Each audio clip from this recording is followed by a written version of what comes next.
Hey everyone, welcome back to my channel. Happy April 1st. Can't believe we're already in April. We're already in Q2. This is just crazy to me, but we're here. So I'm mostly focusing on Amish books for Amish in April. Funny, even Sharon, that I often buddy read with, regularly buddy read with, she's even reading the Amish books with me. With her, we're reading the Amish love-inspired suspense line by Harlequin. We started reading our first book already. That's the one I've already finished. So this was Amish Country Murder by Mary Alford. And in this one, there's a woman named Catherine. She wakes up in a basement. She knows that a man has kidnapped her, has kept her here. This is how the book starts. And right away, she is like alert. She knows she has to get out of here. She had dreams or whatever. She thought there was a woman screaming. She hears a dog outside. She manages to escape. Turns out this man is the dead of night killer, serial killer, that the FBI and cops have been looking for. She doesn't know this at the time. And to boot, she has lost her memory. So she is found. She's met up with these local police and FBI agents, particularly one named Sutter, and he is helping her try to get back her memory, try to she's like the first real clue, the only like living victim they have of this killer. So he's trying to like get her memory back, figure out who the killer is, and help keep her safe at the same time, because the serial killer, is very much after her. He does not like that he has a victim out there who's still living. So the book goes on from there. And this was like super suspenseful. A lot of the times I was like on the edge of my seat trying to figure out like just anticipating everything that was going on. So I don't want to give anything away for this. Of course there is a romance in this book. It's very backseat to the case that's going on and the killer still being after her. So that is like more in the forefront. I really enjoyed this one. I'm giving this one 4 stars. It just kept me entertained. I had a feeling I knew who the killer was, but I kept doubting myself until like right before the reveal, and I'm like, yeah, of course that's who it is. So anyway, go read it for yourself, check it out. I thought it was really good. 224 pages. These tend to be a bit quicker. Harlequin in general, I feel, are a little bit shorter. This was super fast paced though, so it does go by quick. So I am so behind on doing my reviews. You know, I like to read the book and then do the review on it. That didn't happen.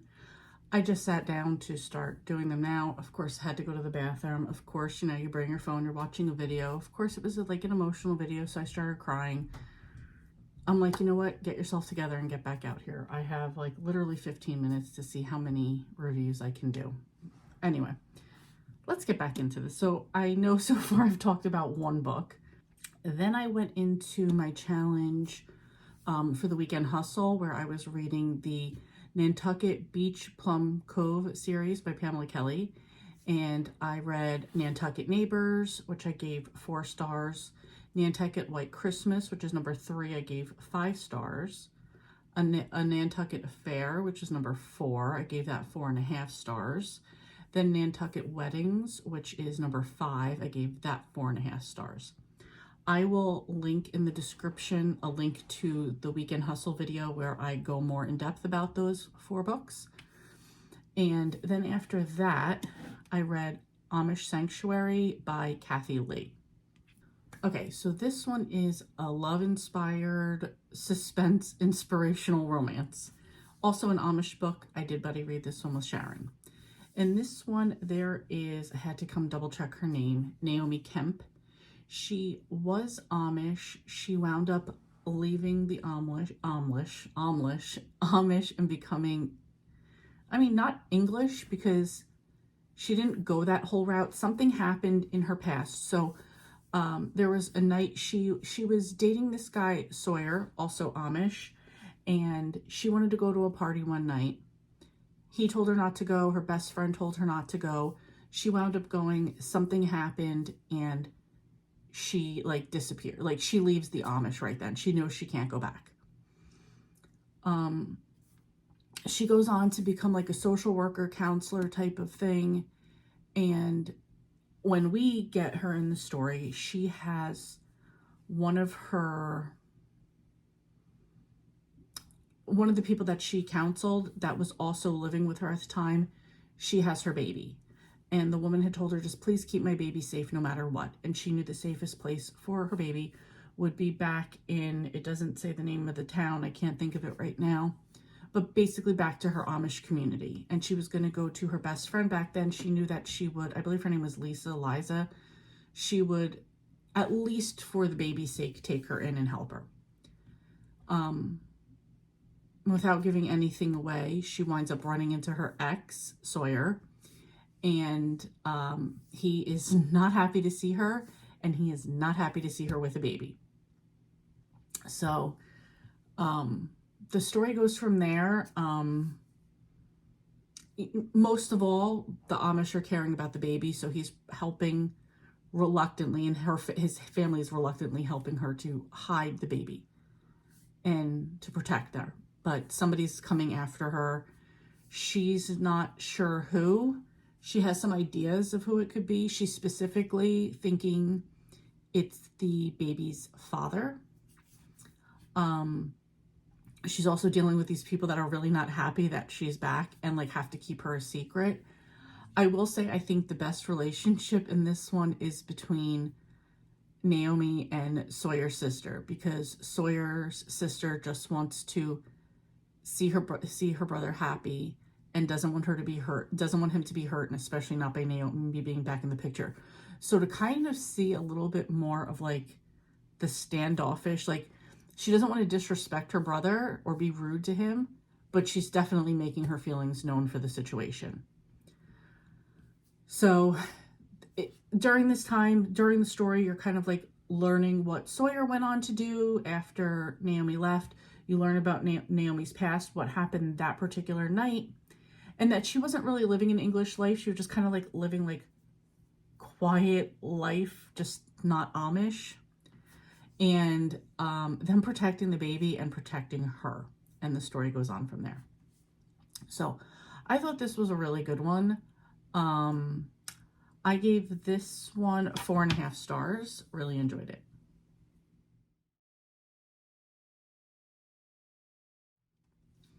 Okay, the next book that I read is a Nora Roberts book. It is Finding the Dream, which is part of the Dream trilogy. I unfortunately thought this was the first book in the series. It's the third book. So there is this like overarching legacy legend type of thing that I already know the answer to before I'm going to go back and read books 1 and 2. I'm just going to quickly read you the synopsis for this book because it's short and it gives like a brief idea of what's going on. Laura Templeton found out the hard way that nothing in life is guaranteed. The daughter of a wealthy hotelier, she has always known comfort, privilege, and security. But by the age of 30, her storybook marriage has been destroyed by her husband's infidelity. Laura's divorce left her both emotionally and financially devastated, but determined to rebuild her own life without the Templeton fortune. Laura has always defined herself as a wife, a daughter, or a mother. Now she must finally discover the woman. So she does have 2 other friends in this book that they kind of grew up around the hotel and like her family being this big deal. So I guess the first 2 books are about those 2 friends. This is about a guy that comes back into her life, knew her again when she was younger, and kind of like thinks she's just like living off of like her family's finances, which isn't the case at all, because like her ex-husband, like he was just like a POS. So Yeah, so it goes from there. And I'm not even going to talk about what like the little legacy. I don't know how little it is. I don't know how much more they talk about it in the first books. I don't know why I just thought like Finding the Dream would be the first book. And I guess the way I downloaded it in Audible, this was the first book. But since it was the third book, I downloaded it. It was like the first one on the list. I don't know. I'm like annoyed at myself that I didn't read them in order. So whatever. I mean, I'll survive. It's not the first time I've read a book out of order. This one was okay. I gave it 3 stars. There was nothing that stood out to me about it. So, yeah, I'll still go back and read the other 2 because, you know, I'm trying to read all of the Nora Roberts books, but it was good.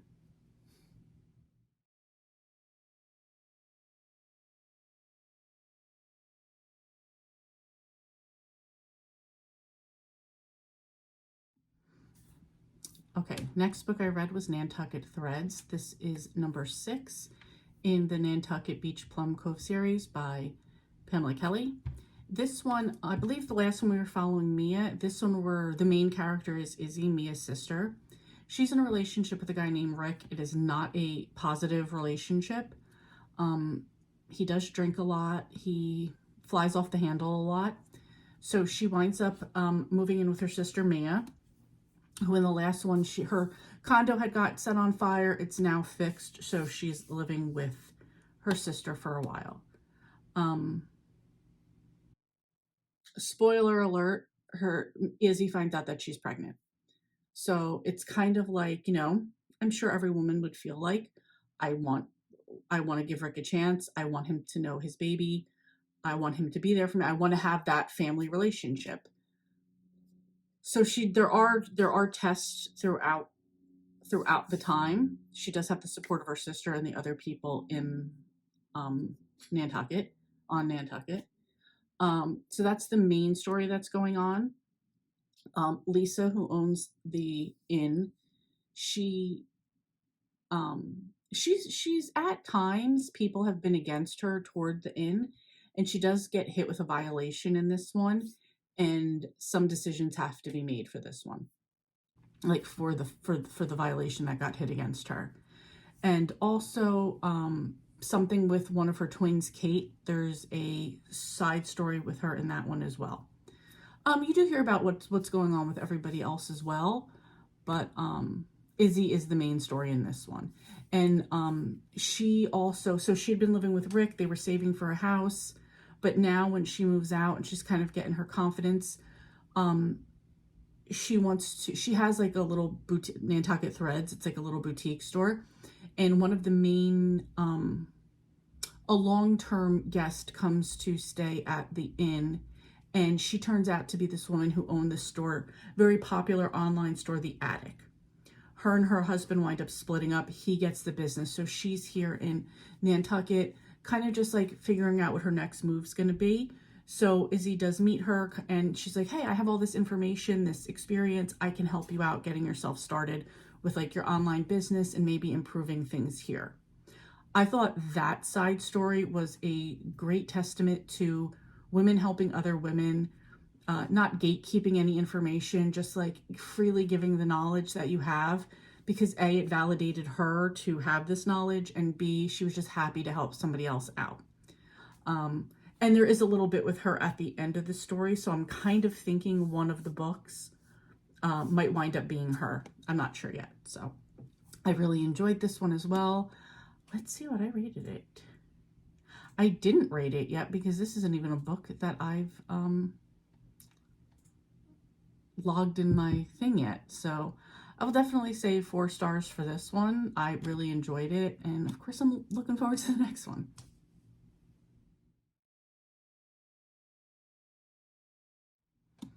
Okay, and the last book that I finished, which I just finished today, is Amish Country Threats by Dana R. Lynn. This is number 10 in the Amish Country Justice series.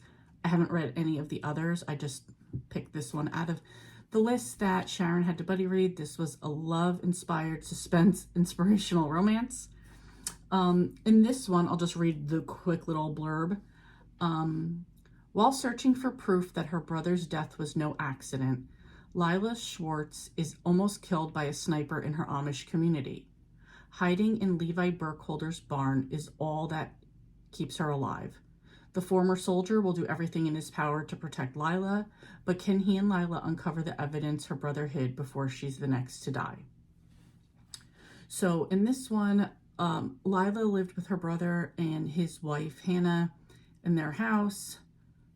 It starts with the house is on fire, and he got Hannah out. Jacob is the brother. He got Hannah out first, and then he went back in to get Lila, and just smoke and other things from the fire wound up killing him. Hannah and Lila go to live at Hannah's parents' house, and Hannah basically tells her, like, Jacob would still be alive if it wasn't for you. You can't stay here.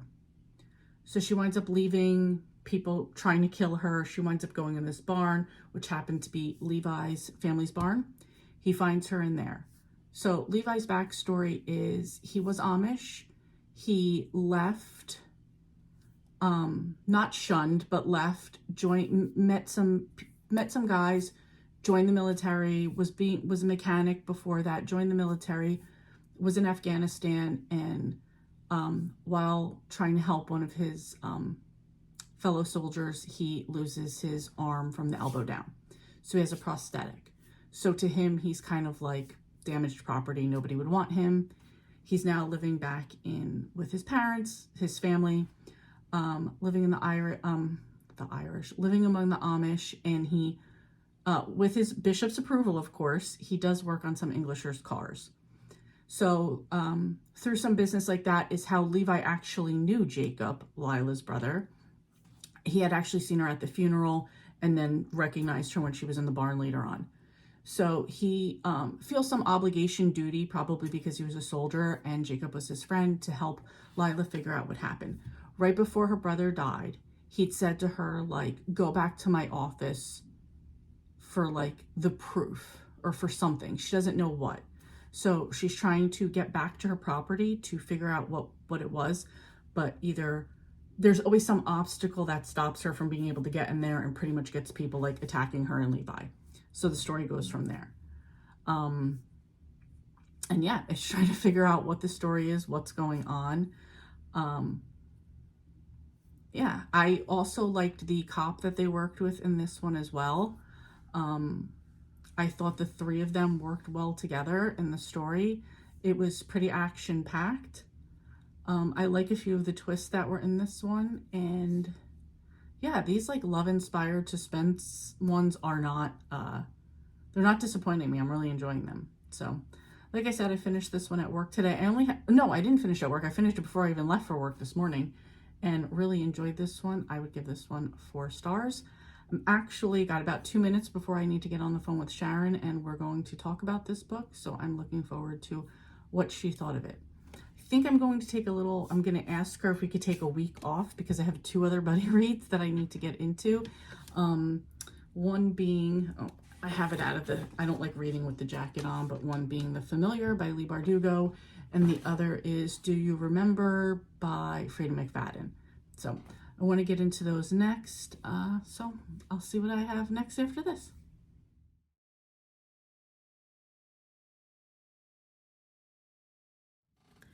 Okay, I have 2 books to review. First is Their Unpredictable Path by Jocelyn McClay. This is from the Harlequin love-inspired inspirational romance line. And I'm just going to quickly read what it says about this one. It says, despite pressure from his parents, shy, stuttering widower Jethro Weaver does not want to remarry and has hatched the perfect plan: a fake courtship with an unsuitable partner. His senior by a decade, Susanna Mast, has had enough of unwanted suitors and reluctantly agrees to Jethro's scheming. But what happens when their fake relationship turns into something real? So this is a trope, particularly in the Amish books. So in this one, actually, they're both widow and widower.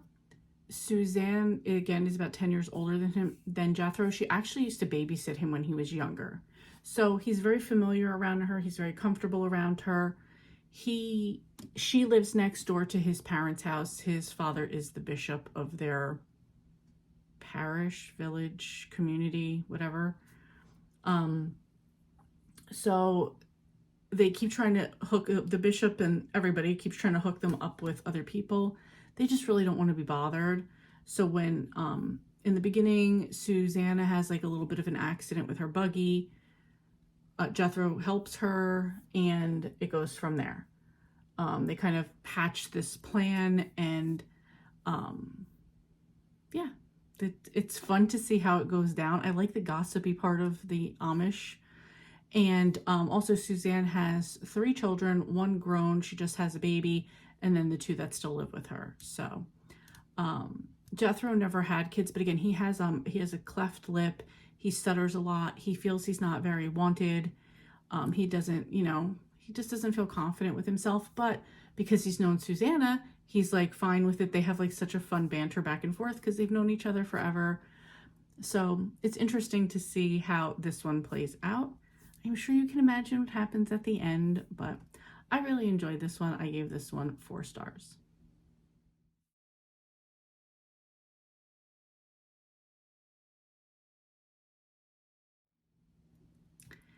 And the next book that I finished was Do You Remember by Frida McFadden. I buddy read this with Tammy from Believe in Your Shelf, and I just finished it today. Absolutely loved it, but I love every Frida McFadden book I've read. Like I just said earlier today, I was on Storm's live show with Sarah, and I was saying like the lowest I think I've rated a Frida McFadden is 4, so I love them. In this one, there's a woman, Tess. She wakes up one morning and she's thinking about how amazing life is because she just got engaged to her fiance Harry last night. But suddenly she realizes that she doesn't recognize her house. It is her house, but the decorations are modern and like everything is totally modern, and that was not the life she was living the night before. And there's another man living in her house who claims to be her husband. And she discovers that he hands her a letter, and basically it's like a letter in her handwriting saying, you were in a terrible car accident, you've lost your memory, and this is kind of how it goes. Every morning you wake up and you don't remember anything from before. She does have a woman who watches over her, kind of like a caretaker. And so that woman kind of helps her out, takes her out, but there's locks on the inside of the doors. She can't leave the house unless one of them open the door with the key. She can't go out alone. She can't drive. She can't go grocery shopping. So she feels a little bit trapped in that. And then she notices she wrote something on her leg, but she discovers it when she's taking a shower, so it's kind of washed off, but all she sees is the word find. And then she receives a text message on her phone, and it says, don't trust the person who says he's your husband. And the story goes from there. So I think we get 5 or 6 days in the story before we get to the twist, the climax.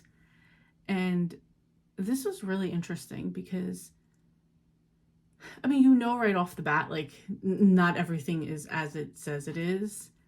And then the twist comes, and Frida is known for her twist. And I just kept thinking, what could the twist be? Because this seems so black and white. Like, the underlying story seems black and white. You don't know the full details, but you're like, there's something going on.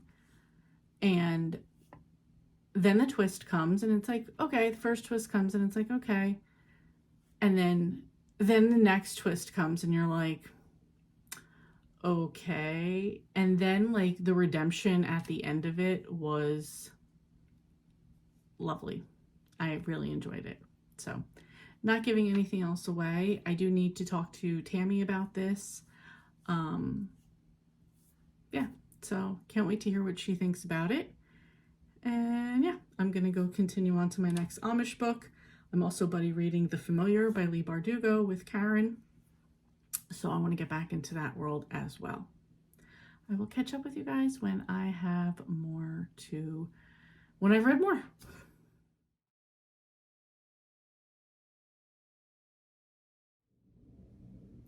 Hey everyone, just wanted to give an update on the last book I read last night. I also want to let you know you are dangerously balancing on a cup of hot tea, but I figured that would motivate me to hurry up and get this done so it doesn't fall into the cup. Anyway, last night I finished Amish Country Secret by Lenora Worth. In this one, our main character is Samantha. She did not grow up Amish. However, she didn't grow up Amish. Her mom was Amish, left for a guy, and when her mom couldn't handle things for a while, she sent Samantha to go live with her mom, who is Amish. And so she did grow up with the foundation of Amish and learning the traditions, but she wasn't like born into it, baptized into it, lived that way her life, but she did have the experience of it. So she grew up, she became a veterinarian, and she was dating a not so great guy, and she's trying to escape from him. I won't tell you why. She's escaping from him, and she gets caught up in she's going to hide out at her grandmother's house. She knows that her grandmother is with her visiting with her sick sister. So she's going to go hide out at her grandmother's house, and she gets caught up in a tornado, and her car gets flung like onto this guy's property, onto a farm basically. And why can I not? Micah is the guy who owns the farm. And he's out there trying to protect his own stuff from the storm, along with all of their neighbors. And he sees her car, he helps her, he brings her in the house. She has her little dog Patch with her too, and brings them into the house, kind of helps her out. And Micah's parents passed away, and he is in charge of taking care of his twin brother and sister, who I think are about like 12 years old. So she just tries to be like, listen, thank you, I appreciate your help, but I need to get out of here. You don't want like the trouble that's like that I'm bringing here. But Micah helps her, the community helps her, and it really doesn't stop her ex and his, for lack of a better word, his henchmen from coming after her. So it's kind of a story of like, she appreciates the protection, but she wants to not put those people in danger, Micah and his brother and sister and the other people in the community, as well as she needs to stay away from her ex, as well as see justice for some stuff that he did. So that's where that's like the plot of the story. The one thing I really enjoyed in particular about this story is, well, I like that Samantha had like the Amish values going into this, so this wasn't like a weird Englisher has no idea about the Amish, and the community knows her grandmother, so it's like she kind of gets that like level of respect right away. And I also liked that in this one, I felt like the community was just a little bit more like, no, we'll do what we have to do to help like protect you. A lot of the books I've read so far involving Amish, particularly with the women, it's just sort of like, well, we're not violent. I understand that's their way. Like, we're not violent. And we're just going to kind of let like whatever God's outcome be. I like that these people are a little bit more like, but no, we're going to do what we have to do to protect you. And like some of the things that they do were pretty cool. So I don't want to give that away if you're going to read this one. Anyway, I enjoyed this one. This is another one that I read with Sharon. This was another love-inspired suspense, inspirational romance. I gave this one 4 stars, really enjoyed it. We have one more that we're going to be reading for April. And then I think we've kind of agreed for May, because I'm doing middle grade May. With her, I think we're just going to go into the Harlequin suspense line, not necessarily love inspired, not necessarily Amish. which I'm interested in going into that because I have enjoyed these books. One of the things in particular that I have enjoyed overall about these is that because they are shorter, like under 250 pages, we don't have time to bullshit like this whole story, drag out a backstory. It's kind of like get to the point, get to like usually it's opening with like a suspenseful scene of something that's going on. Like we get right into the action and right into the story, which doesn't often happen with thrillers, particularly British domestic thrillers. They definitely like to drag out a backstory and like meander through the story, especially in the beginning. This doesn't do that, and I kind of like that. Like we just get right to the point here. So another one down. Hopefully I will have that other one done before the end of the month. What I would like to have done before the end of the month, it is currently the 27th, is I would like to finish the Amish book that we have planned.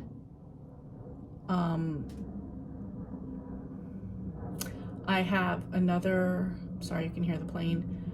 I have another Nantucket Beach Plum Cove from Pamela Kelley. I'm in the middle of reading that one right now. And I'm also in the process, I'm looking down at the book here, The Familiar by Leigh Bardugo. I'm buddy reading that with Karen. We're supposed to be getting to chapter 30 is our next stopping point. I hope I can get to those three. Finish the Amish, finish the Nantucket one, and get to chapter 30 in the other one. So let's see how I do.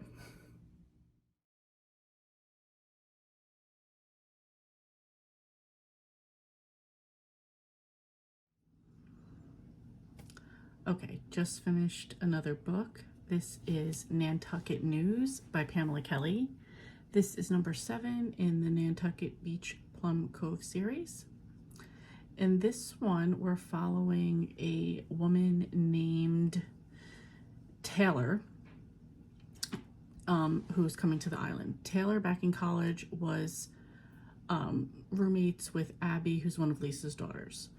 And she's coming here. She like landed her dream job of being a reporter for the Nantucket News. I don't think that was necessarily her dream job, but being a reporter. And so she's waiting for her apartment to be ready, so she's staying at the inn until then, which is cool because, you know, she meets Lisa, she sees Abby and her sisters, everybody that hangs out there in the mornings for breakfast.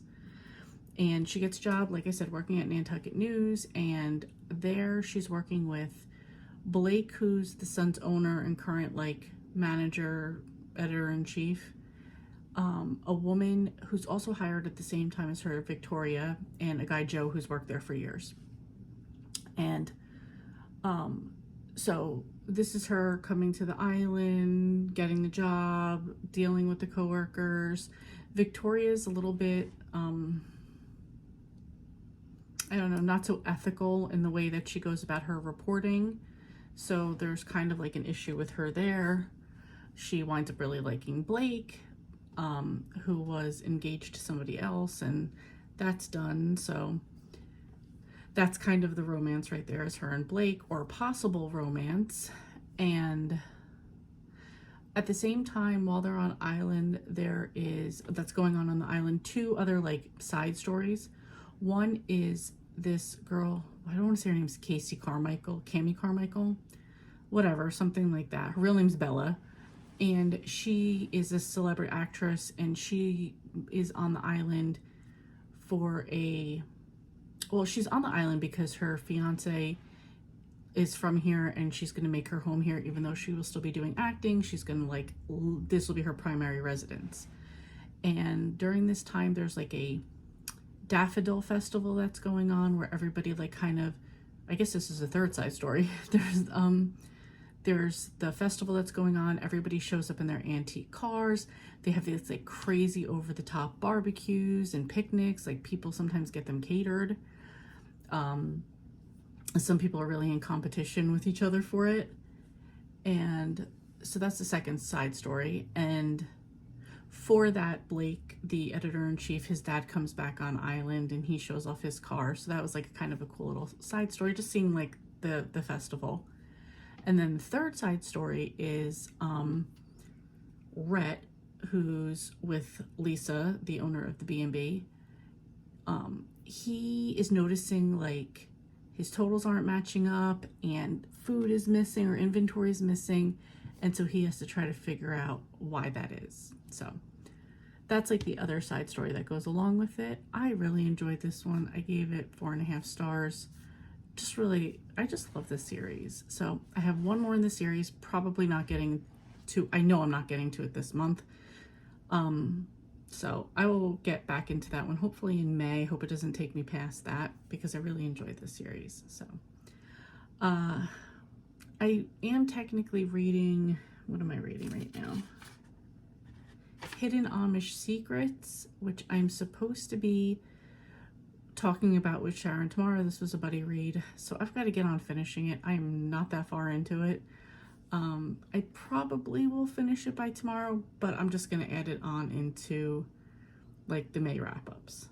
Anyway, I don't know, even blah, blah, blah. I'm going to try to look real quick and see how many Amish books I did read this month. 1, 2, 3, 4, 5. If I finish the other one tomorrow, that'll be 6. Not too bad. I did the Nantucket Beach Plum Cove series. Books 2 through 7, so that's not that bad. A few others in there, and I really actually wound up enjoying this month. How many did I get done? Now I feel like I'm babbling. 1, 2, 3, 4, 5, 6, 7, 8, 9, 10, 11, 12, 13. Wow, I didn't even think I read that many. So 13, hopefully I'll get a 14th one done tomorrow, but we'll see. That's it for me.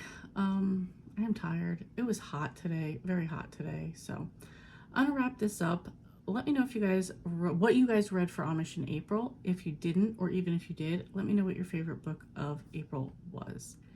And I will catch up with you guys next time. Thank you so much for watching.